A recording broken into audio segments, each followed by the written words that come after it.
Hello friends, good morning. কেমন আছো তোমরা? আশা করি সবাই খুব ভালো আছো আর আমিও খুব ভালো আছি।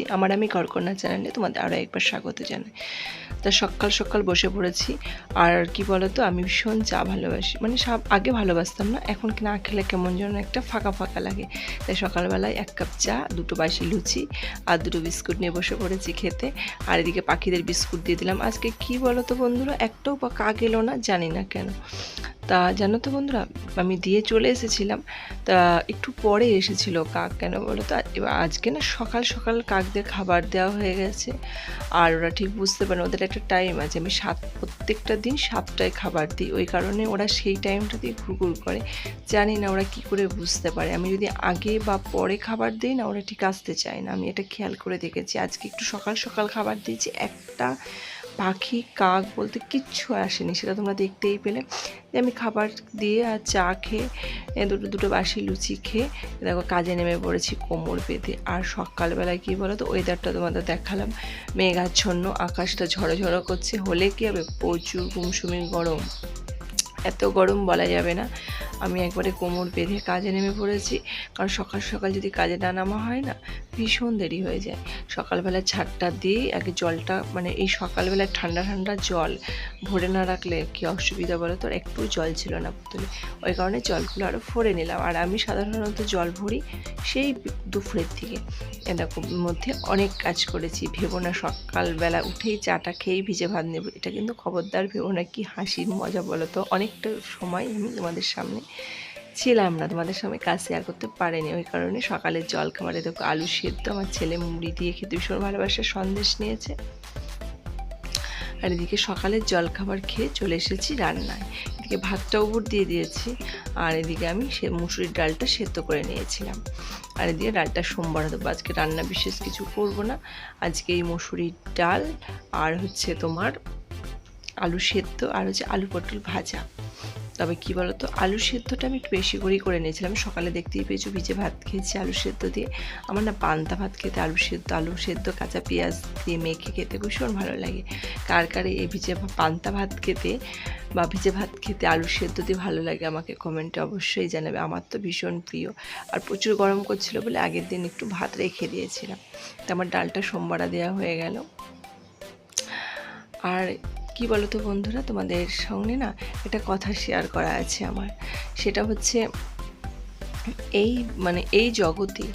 এই জগতে এমন দিন পড়েছে, মানুষের বিশেষ করে বলতে পারো মেয়েদের জীবনটা এতটাই অসহায় হয়ে গেছে না, যে প্রতিটা মেয়েরই কিছু না কিছু করা খুবই দরকার। আর প্রতিটা মেয়েরই একটা জীবনে স্বনির্ভর হওয়া খুবই উচিত। এই বাজারে বলতে পারো, আর যাই বলে এই বাজারেই বলো আর এই জীবনেই বলো, এই জীবনে প্রতিটা মেয়েরই কিছু না কিছু করা দরকার। সে যেমনই কাজ হোক না কেন, সে তোমার কি বলবো, বাড়িতে বসে যে কোনো কাজ, হাতের কাজই হোক না কেন, বা এখন তো কত রকম কাজ বলো। আর কি বলো তো, আমাদের শান্তিপুরে যেমন আমাদের নদিয়ায় প্রচুর মেয়েদের কাজ, কিন্তু বর্ধমান ডিস্ট্রিক্টে মেয়েদের কাজটা খুবই ঘরোয়া কাজটা খুবই কম। আমাদের নদিয়ায় তুমি বলতে পারো তাঁত শিল্প আছে, সেই তাঁত শিল্পর জন্য কি বলবো, সুতো পাকানো বলো, তারপরে কাপড়ের কুটি বলো, বিভিন্ন ভ্যারাইটিস কাজ পেতে পারো। আর আমি বর্ধমানে এসেছি আজকে প্রায় 14 বছর, কোনো মেয়েদের কাজ নেই, ঘরোয়া কোনো কাজ নেই। এমন যেটা কাজ সেটা হচ্ছে সেটা বলতে পারো কাজ নেই বললেই চলে। আমি তো আজ পর্যন্ত খুঁজে পাইনি, আর যেটা খুঁজে পেয়েছি সেটা হচ্ছে করেও করে উঠতে পারবে না। আর কাজ বলতে তোমার আমাদের নদিয়ার মতন ঘরে ঘরে কাজ নেই, সেটা বলতে পারি। নদিয়ায় ভীষণ ভালো, মেয়েদের পক্ষে, মেয়েদের জীবন স্বনির্ভর করার জন্য নদিয়া ভীষণ বেস্ট। আমি এটা বুঝতে পেরেছি, কি বলবো তোমাদের সঙ্গে, এটাই হচ্ছে বাস্তব। আর বর্ধমান ডিস্ট্রিক্ট বলতে পারো মেয়েদের খেটে করতে হবে, যেটা সমস্ত কাজ তো সব মানুষের পক্ষে করা সম্ভব নয়। আমার পক্ষেও একটা কাজ আমি ভেবেছি আমি করব, ভেবে আমার 14 বছর কেটে গেছে, জানো না, জীবনটা 14 বছর বয়ে গেছে, এটা করব করে আর উঠতে পারিনি শেষ পর্যন্ত। আমিও একটা কিছু না কিছু করার চেষ্টা করেছি, যেটা হচ্ছে ইউটিউবে। সেটা এখন আমি ইউটিউব চ্যানেল থেকেও এখনও স্বনির্ভর, বা ফেসবুক থেকেও কোনো স্বনির্ভর হয়ে দাঁড়াতে পারিনি। এবার এটার উপর তো আমাকে ভরসা করলে আর চলছে না, তার জন্য আমিও কিছু না কিছু করে ওঠা করার জন্য রাস্তায় পা দিয়েছি। এই কথাগুলো তোমাদের কেন বলছি তোমরা একটু পরেই দেখতে পাবে এই কথাটা বলার কেন কারণ। আর আমি বুঝতে পেরেছি, আমার জীবন দিয়ে আমি বুঝতে পেরেছি প্রতিটা মেয়ের জীবনে কিছু না কিছু করা দরকার, সেটা 10 টাকা রোজগারি হোক আর 1 টাকা রোজগারি হোক আর 100 টাকা রোজগারি হোক। আর তোমাদের সঙ্গে অনেক ভারী কথা আমি বলে ফেলেছি, সে কথাগুলো বলার একটাই কারণ, তোমাদের আমি আরও অনেক ভিডিও অন্য কোনো ভিডিওতে তোমাদের শেয়ার করব। তার জন্য এই ভিডিওতেই শেয়ার করব, সেটা হচ্ছে সামান্য পরিমাণ একটু ছুঁয়ে দিয়ে যাব। আর আমি দেখো খেয়ে দিয়ে রেস্ট নিয়ে বেরিয়ে পড়েছি। তোমরা ভাবছো কোথাও না আমি ঘুরতে যাচ্ছি, ঘুরতে কিন্তু আমি বেরোই না সেরকম। তোমরা আমার ভিডিওগুলো দেখলেই বুঝতে পারো, আমি সাধারণত বাড়ির ভেতরেই থাকি, বাড়ির ভেতরে থেকেই ভিডিও বানাই। যেটা নিয়ে আমি সারাদিন কাজ করি, যেটা নিয়ে আমি সারাদিন থাকি, সেটা নিয়ে তোমাদের সঙ্গে আমি শেয়ার করি। আর এটা হচ্ছে আমাদের বাজার বলবো না, এটা হচ্ছে আমাদের পাশের গ্রামে এসেছি, সেই গ্রামের বাজার। এটা একটা বাস স্ট্যান্ড, সেটা হচ্ছে কুসুমগ্রাম বাস স্ট্যান্ড। আমাদের বাড়ি থেকে এটা অনেকটাই আসতে হয়, টোটো করে আসলাম, তোমরা দেখতেই পেয়েছো, প্রায় 15-20 মিনিটের রাস্তা। তা দেখো খুব জমজমাট, বাস স্ট্যান্ডটা ছোটো কিন্তু খুব গ্যাঞ্জাম সব সময়। আর ওখানে গেছিলাম একটা খুব কাজের জন্যই আমি গেছিলাম, সেটা হচ্ছে এই ব্যাগটা খুলছি, তাহলেই তোমাদের সঙ্গে যে ভারী কথাগুলো আমি শেয়ার করলাম সেগুলো ফাঁস হয়ে যাবে। আমিও একটা জিনিস কাজে নেমেছি, সেটা হচ্ছে ছোটোখাটো বলতে পারো ব্যবসা, সেটা হচ্ছে শাড়ির কাজ। ঘরে বসে যেটুকুনি করা যায় সেটুকুনি আমি করব, কারণ এর পক্ষে আমার তো সম্ভব নয়। কাপড়ের ব্যবসা, সব রকম নাইটি, কাপড়, তারপরে হচ্ছে ব্লাউজ। আর এই কাপড়গুলো আনার জন্যই আমি গেছিলাম, আমার হাজব্যান্ড পাঠিয়ে দিয়েছিল, সেই কারণে কলকাতাবাসী পাঠিয়ে দিয়েছিল, ওই কারণেই হচ্ছে আমি কাপড়গুলো নামাতে গেছিলাম, ওই কারণেই আমার রাস্তায় বেরোনো।